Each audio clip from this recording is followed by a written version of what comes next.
Hello, my name is Charlene Lee. I'm a New York Times bestselling author and also a senior analyst at Altimeter, which is a profit company. Today, I'm going to be talking about how do you create a culture that can thrive with disruption. And this is such an important issue right now, especially because there's so much going on.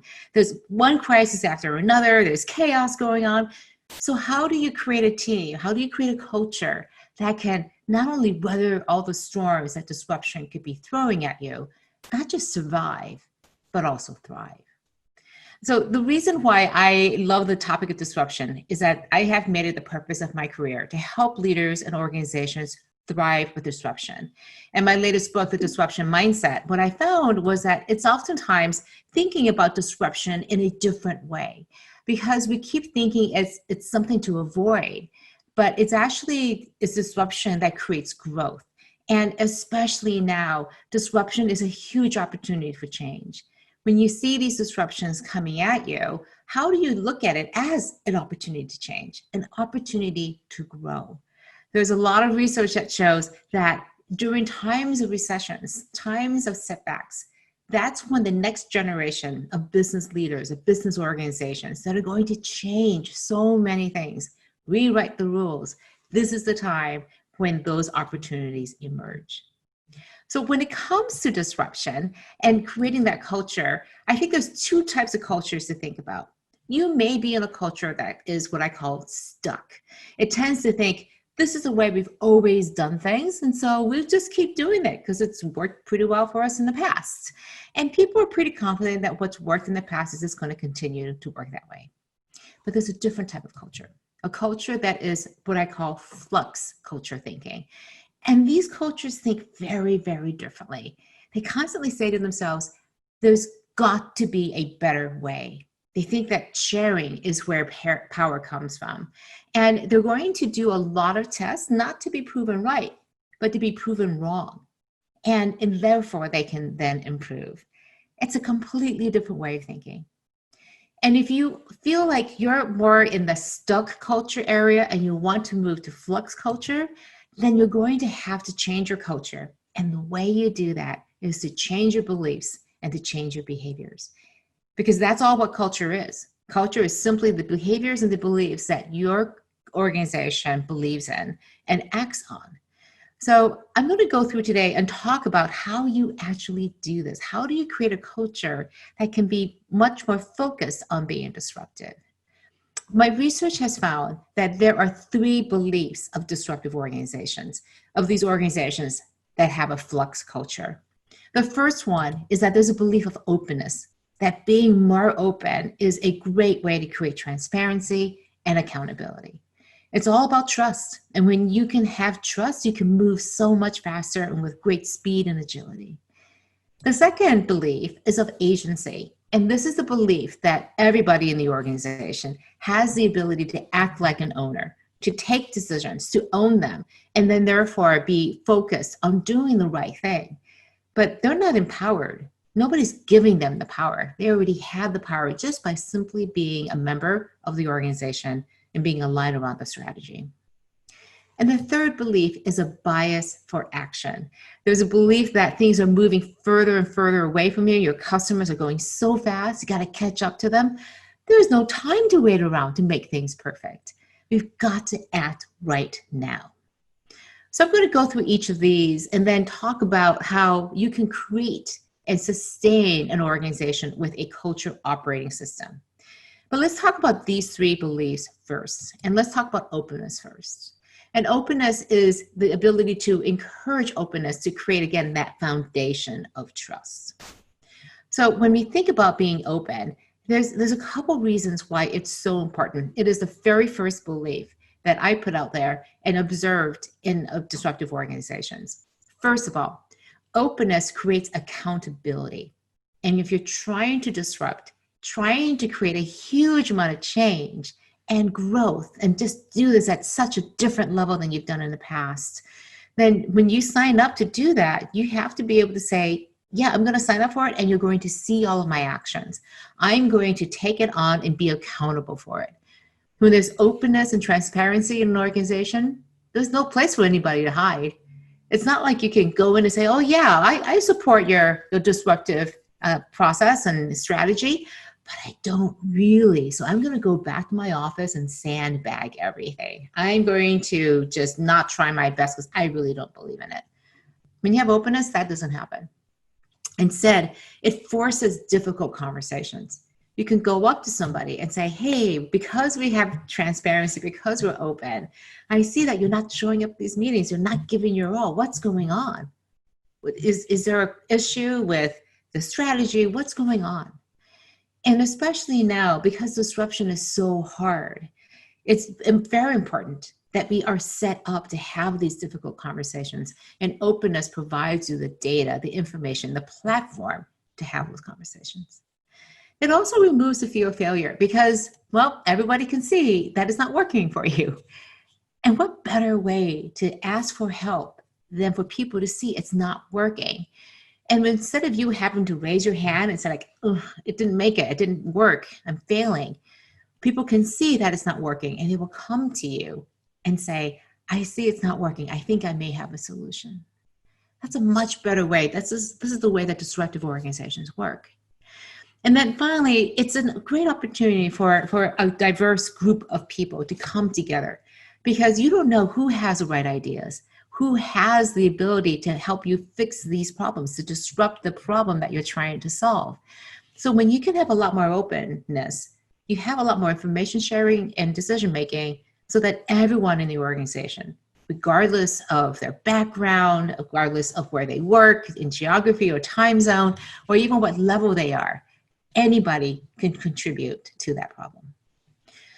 So I love this saying from Risto Siilasmaa, who's the chairman of Nokia. He led Nokia through this huge transition when they sold off the handsets and moved into the internet communications telecom space.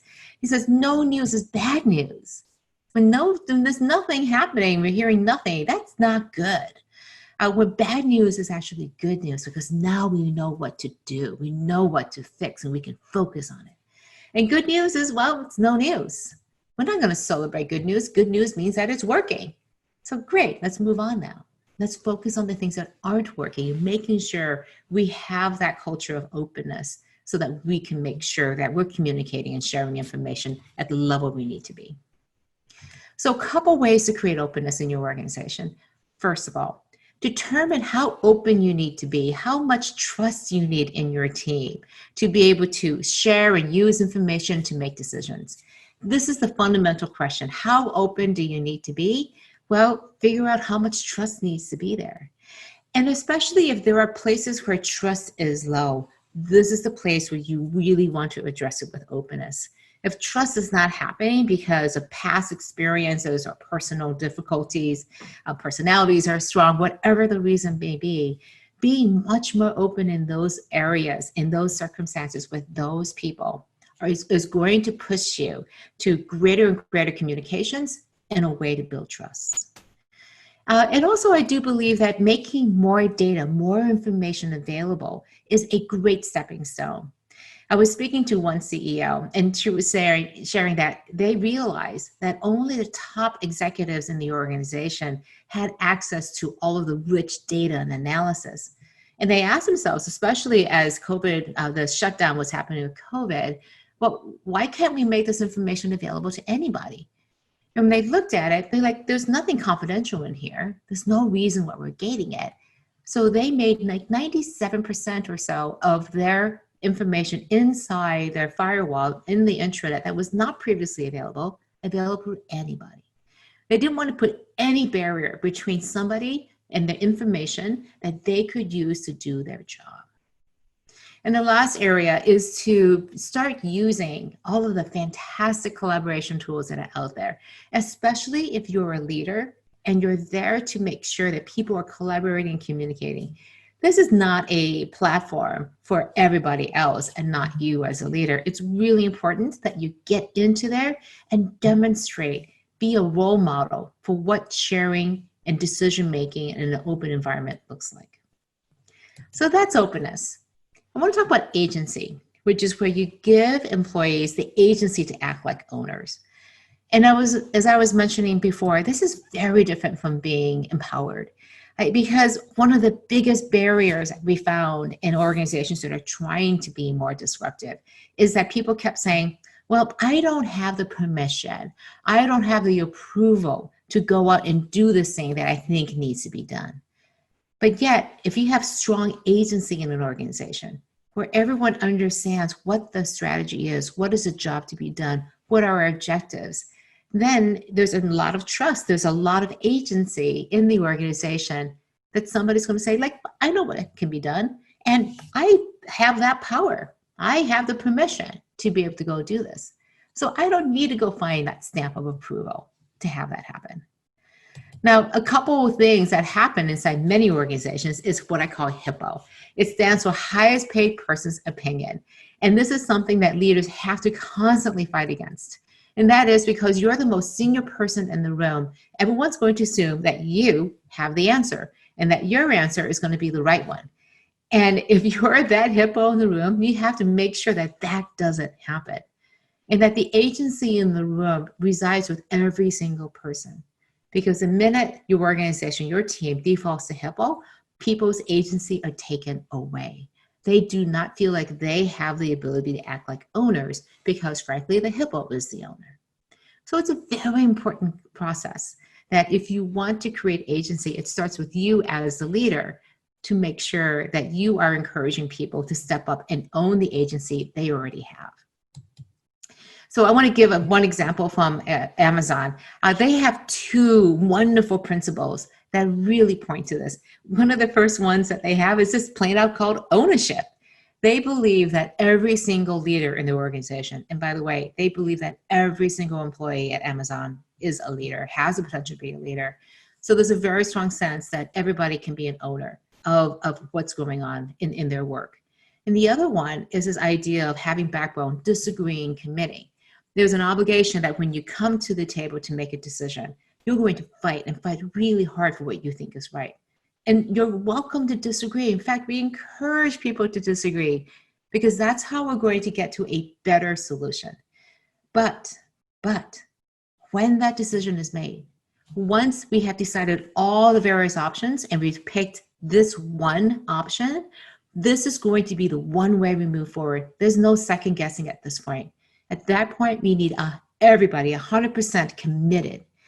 And in fact, if you were the person who was arguing for just the exact opposite, it's even more important for you to show up and commit and say, you know, I disagreed with this, but let's go through and make sure that this is the best executed solution that we can have. That way, nobody can ever look back and say, well, maybe it was the execution that didn't happen. No, we know that everybody executed 100% against us, committed, and it was the idea that wasn't right. So this idea of disagree and commit is one of the hardest things I see organizations doing, either because they don't want to disagree because it might hurt people's feelings. And so you go down to the lowest common denominator and you compromise and you don't come up with the best solution. Or there's a lot of argument, there's a lot of going back and forth, and people just feel bad, so they don't commit. Having this as one of your cultural values is incredibly important to be able to move through these tough times and move fast. So some ways to instill agency: demonstrate that you trust people. They may not feel comfortable making a decision, so you want to shift that ownership and authority over time. Have them come to the table with the solutions. Next time, come to the table with solutions and pick one. Next time, come with the solutions and also the work plan. Next time, you see this progression that you can give people that sense of ownership and responsibility and accountability. One of the best ways you can create agency also is to learn how to fail with grace. How are you going to allow people to fail? In fact, encourage people to fail. And then make sure that the forgiveness is absolutely there, 100% there. And the goal of failing is so that we can learn and do better the next time. Make sure you simplify decision making. I talked to one CFO, and after the workshop, he basically stood up in front of the entire organization and said, you see these 8 different types of approvals I've had to do in the past? Don't need them anymore. I always approve them anyways. You guys are coming to me with the best proposals. I don't need to be part of this. We're going to simplify everything. And then finally, make sure that you are clear when that disagreement is expected and you really want to encourage it. And also when it's time to move on. When have we moved past that point of exploration and it's now time for execution? So that's agency and openness. Now we want to talk about bias for action. And that's embracing this speed, this bias for action to, again, chase after those opportunities that are being created by disruption. And what I found is that organizations with a really strong bias for action have these behaviors stemming up from that belief. They embrace done is better than perfect. You may have seen this, but the idea is by the time you figure out perfect, the opportunity is gone. So let's just get it done. They make decisions with what I think is called a really valuable idea called minimally viable data. As soon as you have enough data to be able to decide option A is better than option B, then you go with option A. And you realize that even if that's the wrong decision in the end, you're better off having figured that out and coming back very quickly and finding another way. The reality is 90% of the decisions, even 99% of the decisions that you make are reversible.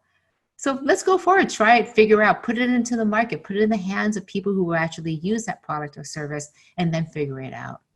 And the other thing is to really be clear about the next steps and deadlines that you have. How often is it going to be? Are you going to meet again in 2 weeks because that's the way you always meet? Or will you meet again in 2 hours because that's how long it takes to actually do that work? Disruptive organizations shrink that cycle time. They don't do it based on people's availability. They do it based on the work that needs to be done.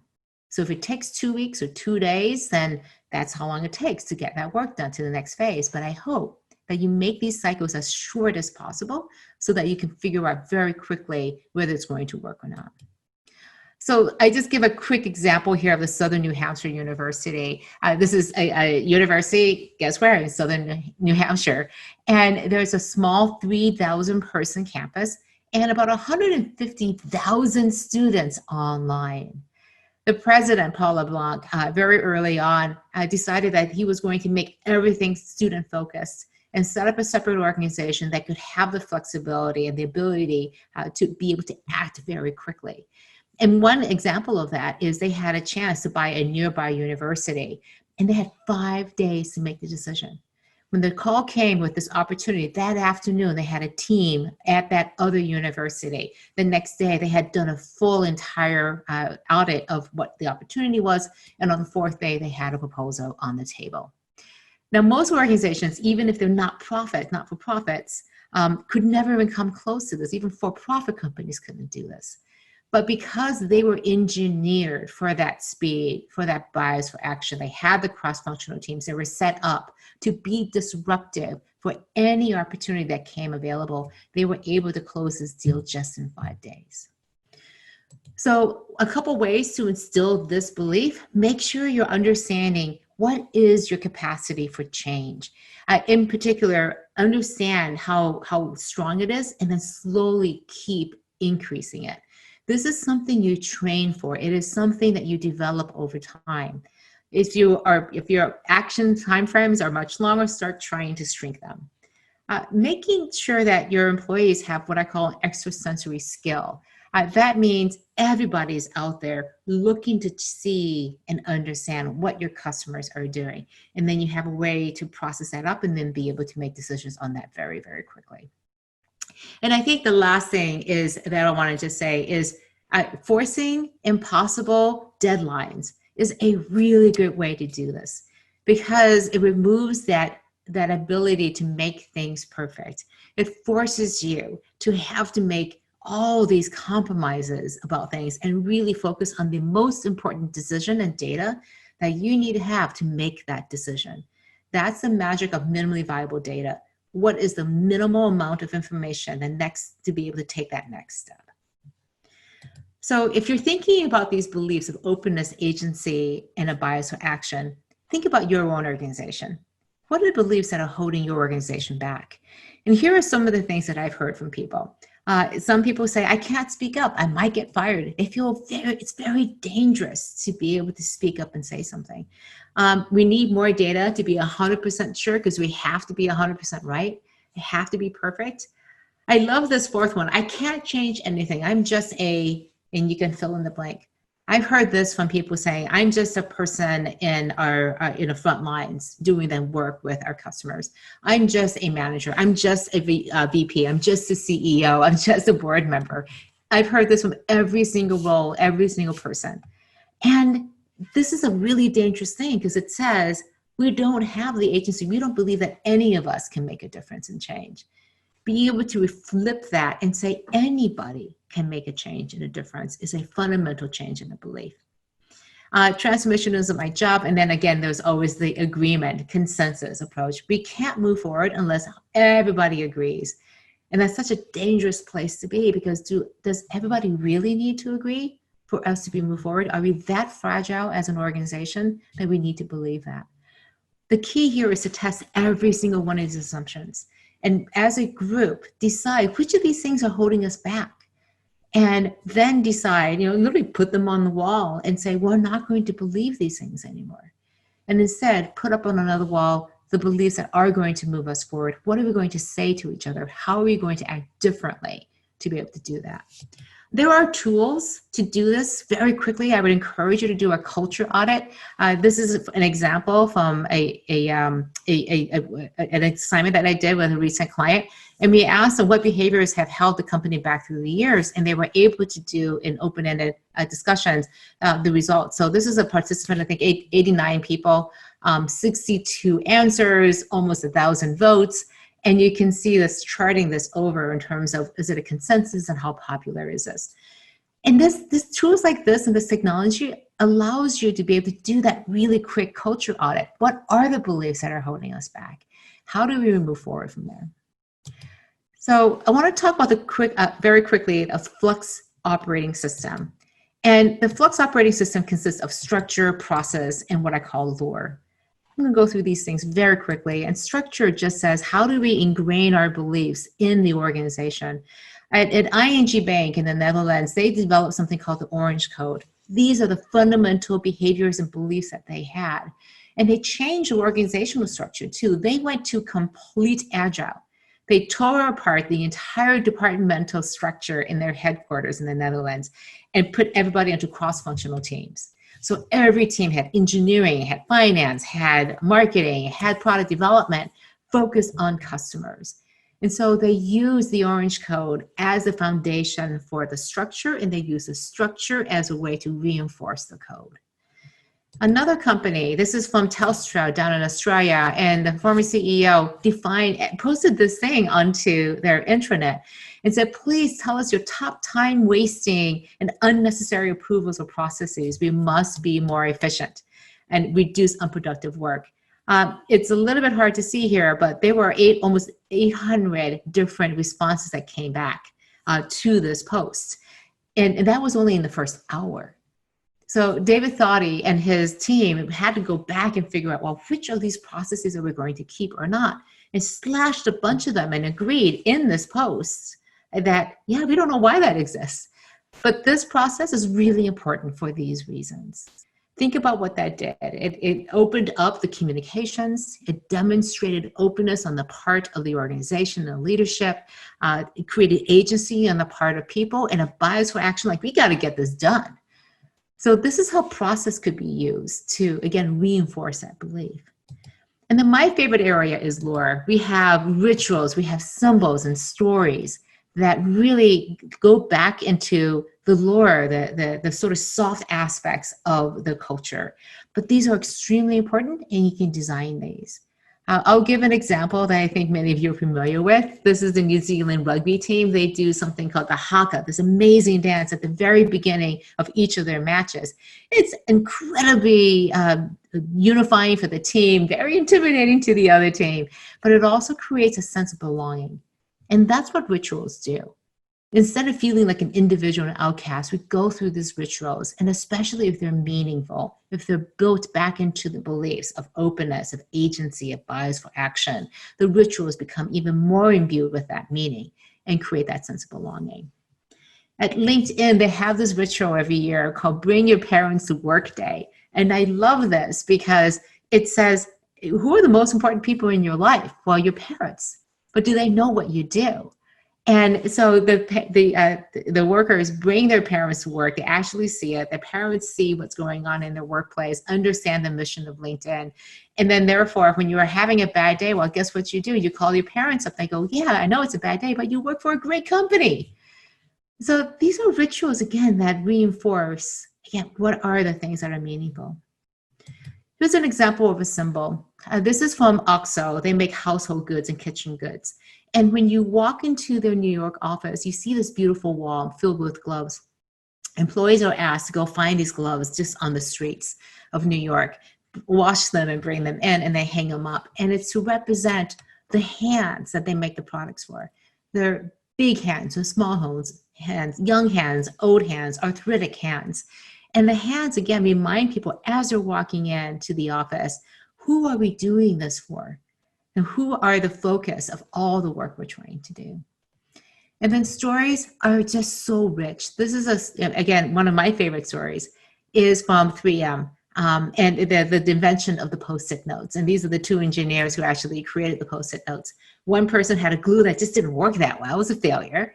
And the other one had a problem where they were trying to keep pages, like pieces of paper, in a hymnal for his choir practices.